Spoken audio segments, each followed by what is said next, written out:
Hello my friends, this is Marta from Drop of Sunshine and welcome in my studio. Today I'm coming to you with another magazine review, and this is Simply Cards and Papercraft magazine issue number 215. This issue is now available in many stores, and in my description area down below the video you will find the link to purchase this magazine. With this issue, you will get 10-piece stamp set with some coordinating dies, which feature this absolutely fantastic cherry blossom. And I just fell in love with the stamps as soon as I've seen them, even before I've got the magazine. Because if you collecting the magazine, if you have a subscription, then or have the previous issue, you can always sneak peek what will be given in next issue. So I really was excited when I saw a lovely flowers stamp and die set, because I love flowers. I love creating this floral card. So this is something I truly was looking for. Now, instead of creating the card for my today video, I've decided to create a chocolate box. I asked my husband, who went to the store earlier in the morning, to buy me just any bar of a chocolate, just so I could have something as a guide. And here you can see I am wrapping the A4 size paper around my chocolate bar, and I don't do any like a ruler measurements. I'm just simply placing my chocolate on the piece of the paper and working the scoring line around it. Once I have it wrapped, then I've created two long lines on the vertical side, and I keep them in the same width as the other one, so the box is closing nicely. Now I am leaving those two little flaps on the top part of the paper, and I've cut the rest just so my box will glue nicely. And here you can see how it's gonna be turning out. And now I am reinforcing my scoring lines just so everything would be creasing nicely and look nice and straight. One thing I need to tell you, my friends, is that I've started recording that video when my son went on his nap. He normally doesn't nap anymore, but from time to time he's just so tired that he decided that he want to have a quick nap. So I knew I don't have as much time. My time is very limited at this point, so I wanted to create something quickly. So instead of you working on my own like papers, like coloring them and trying to create a background, I just quickly print myself some designs. This is the papers of my own design. This is something I'm just working on. I'm still learning and trying different configuration, color schemes, and I've created a digi background paper, and to help myself create something very quickly, I just printed in 3 different color version. One which I really love is this grayish navy tone background paper, and then 2 colored version in pink and green, which I will be using to create my flowers. So that way I could stamp everything and do not bother by coloring, because obviously there's so many different techniques you can use with the stamps. You're not necessarily have to color them, but I think if I had a little bit more time, I would probably do some alcohol marker coloring, or maybe like a watercolor markers. I've got those ones as well. So definitely these flowers, the second I saw them, I thought, oh, they're gonna be perfect for coloring. But today I am creating something very quickly. So instead of coloring my paper, my designs, once I stamp them, I'm just gonna be doing a little shortcut. So I will be stamping them on color paper, and then I'll just fussy cut them, which I honestly would not have a lot of cutting, because there's a perfectly matched outline line included in this set. So that's really makes everything that's really making this working with this set very easily.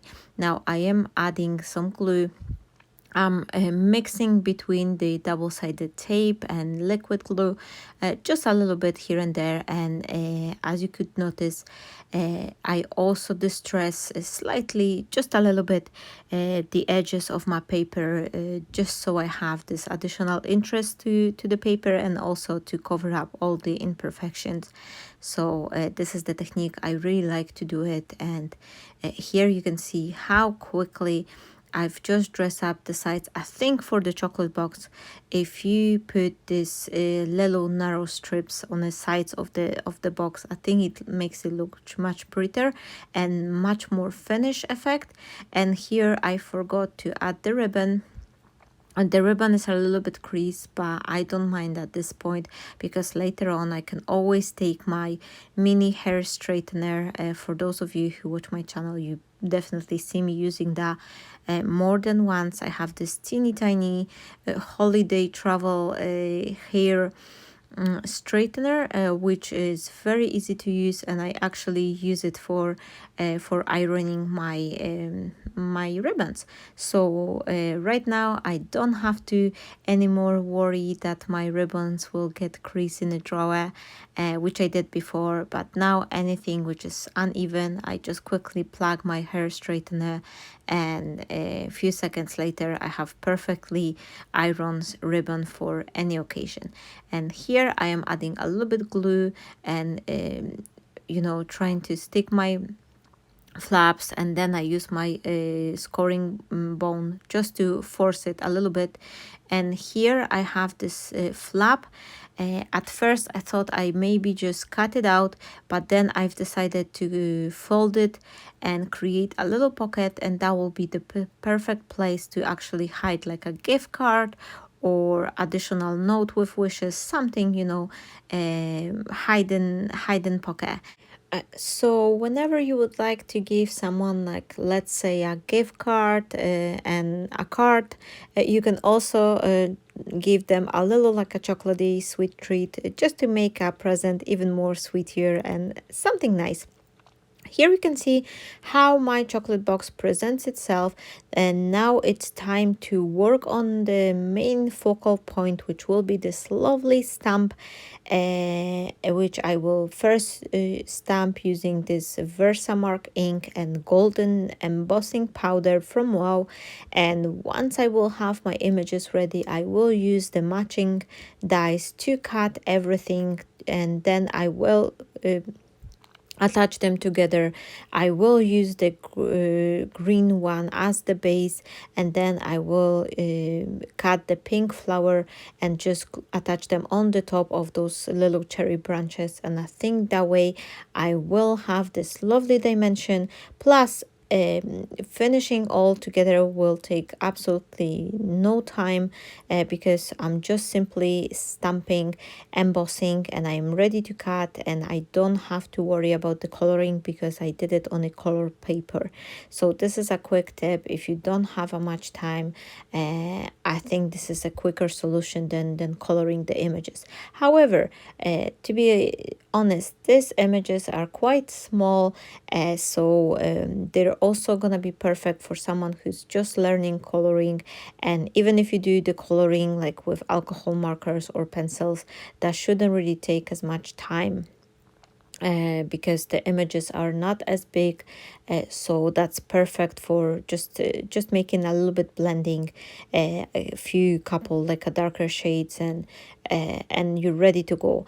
And especially for someone, as I mentioned, if someone is learning how to color, it's definitely a great starting point, because that will help you out to learn how to color, and it's easier to do it over the smaller images. Here you can see I've created 3 green branches, and I'm doing exactly the same with the pink one, but on top of the branches there's also some loose flowers, so I'm stamping these ones as well, and then I will use them later on. Nothing will go to the waste.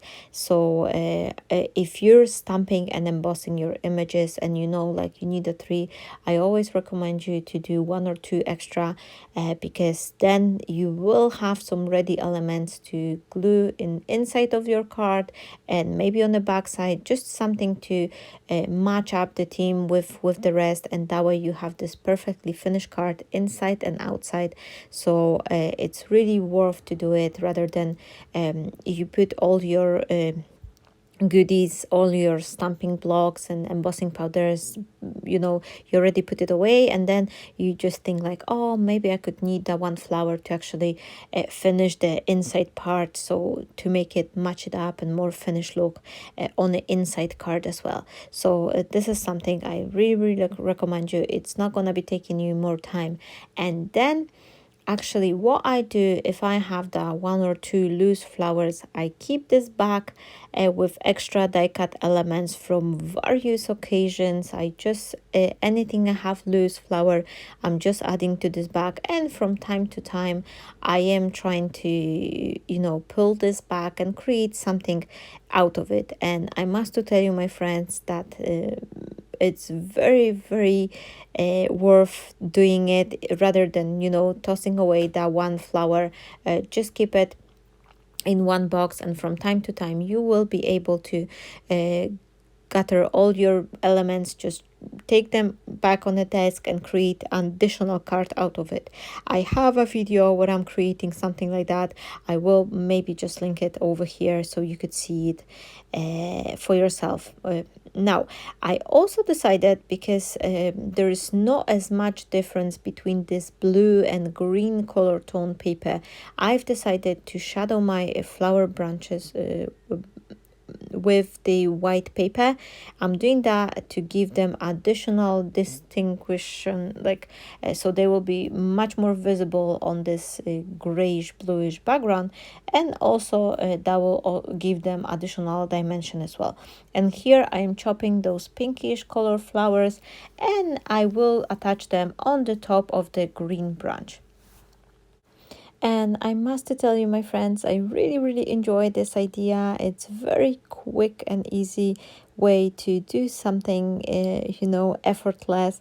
If you feel unsecure with coloring skills, if you're just learning, and this is something you can think of, just stamp your images on the color paper, and then just cut them out, especially that you have this dies included. So this really makes everything coming together very quickly and effortless.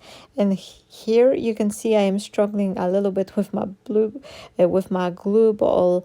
It's always clogged. I'm keep forgetting to close it down properly, but it's not a big thing. I mean, a little piece of the poking tool or like a wire usually help me to unblock this dry area from my bottle, and it's ready to go. And here you can see I am just attaching the flowers one by one, and very easily I am making sure I am lifting them ever teeny so slightly, just to give them this extra dimension. And one is ready, and I still have two more to go, but it really goes quickly, because this stamp set is perfect for fussy cutting.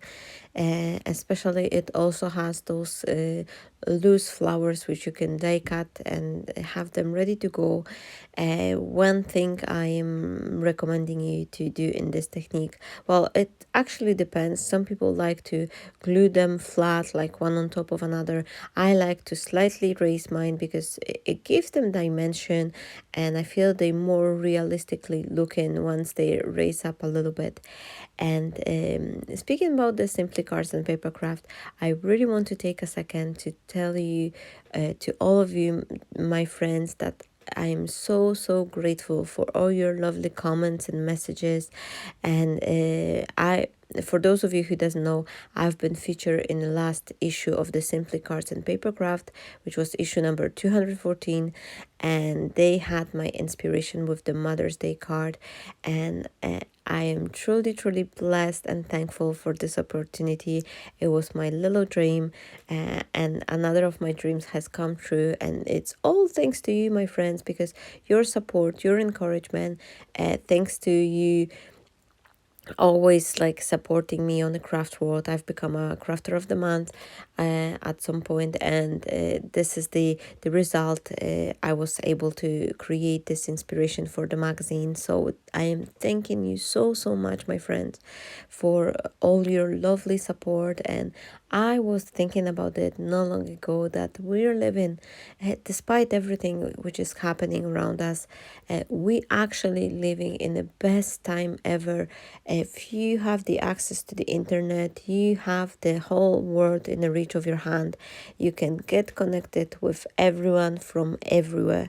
And thanks to the craft world community, I've met so many wonderful friends from all over the places, from so many different countries that I don't even like, have a time. I would probably need another like a separate video to mention everyone, but I do have a friends from many places, from not only United Kingdom or Poland where I'm coming from, but also from United States, from India, from Switzerland, from Sweden, so many different places like in Europe and outside the Europe.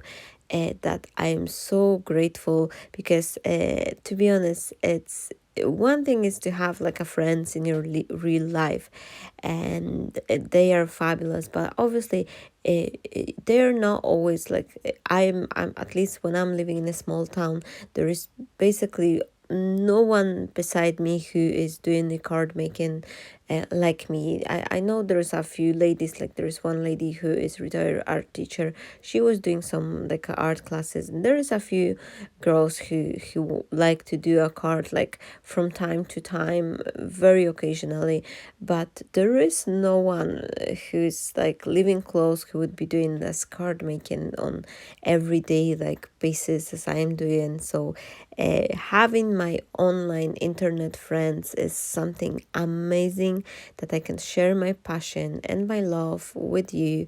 And especially on the craft world, I've been mentioned that it's more than once. This is my happy place. So if you're not there, please go and sign there, join some groups, and you will be able to find your crafty friends over there like I did mine. I have a few, and I don't want to like start mentioning because there's so many of you that I don't want to like miss anyone, and say like, oh, I said the name but not the name. Yes, I don't have a time to mention you all, but I do want to mention one very special lady to me, which is my dear friend Cindy from United States. We've been in touch thanks to the craft world. We come across each other, and me and Cindy were talking almost every day, share our experience and our life. Once you get friendly with someone, you start telling more and more about yourself, about your family. So obviously we're becoming the crafty besties, and this is thanks to the community. So if you're alone, my friend, if you don't have any friends around you to not only the crafty one to share your passion, but even if you're feeling that you need someone to talk to, definitely join some groups. Please do not feel you have to be left out. Join some group, join some communities, and I'm sure that you will find your other crafty half of the apple, and you will be able to get friend with someone who will support you, who will cheerleader you. And this is actually amazing that sometimes you feel like, oh, I don't have energy for something, and then you talk to one of your friends, and they motivate you, they encourage you, and they makes you go further, get that extra step, because they really cheerleader you. So I want to say thank you to everyone, not only to Cindy but to rest of my craft world friends as well. well for commenting my every video, every photo. You've been always showing me such a great support, and this is something which I really hold in my heart dearly. So thank you so very much, my friends, and I am blessed for you, and I am praying for all of you to live in a good health and prosperity, and to have this keep going with this passion and love for crafting. And as you can see, I talk almost again. I've started talking, and my video is nearly finished. So but nothing complicated. I was just gluing my flowers together, and here you can see on a close-up look how it's turned out. Thank you so very much for being here, for watching my tutorial, and I hope to see you shortly. Have a wonderful day, my friends. Stay blessed. Bye bye.